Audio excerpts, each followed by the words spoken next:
गे पगली। अरे बाबू बोल ना। हगे तू तो हमारा जियते जी मार देले गे। अरे ना नहीं बोल की भलो से।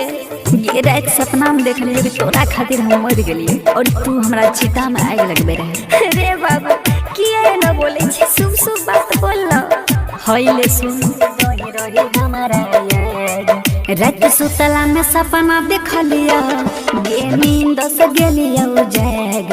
रात सुतला में सपना देख लिया गे नींद से गेलिया जाग।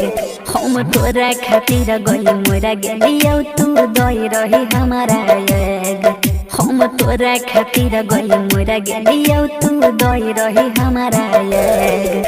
रे ये हन बोली न बोले रे दिलवा दे छे दाग।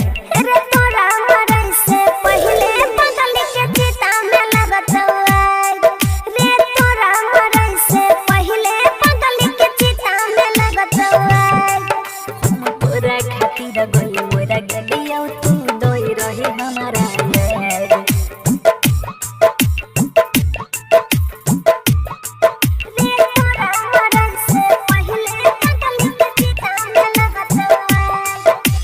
गरदन कोइला कौहलाला तोरा छोटा का भाई गे गे अपना घर के दुआरा पर दिल अरथी जलाई गे।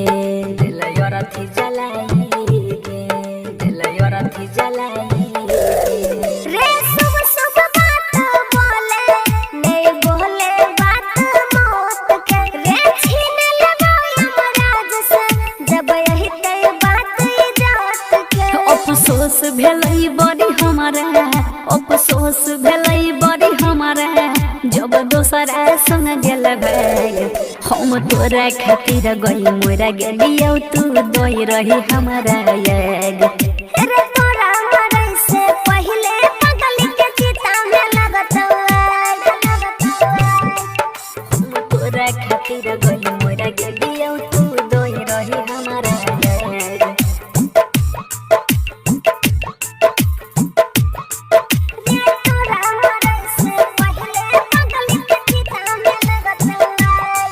हेगे सपना है सच में करी है न त काट ले बहु गरदान गे। हेगे हमारा दिल में बन के तू धर कोई छी धर कान गे।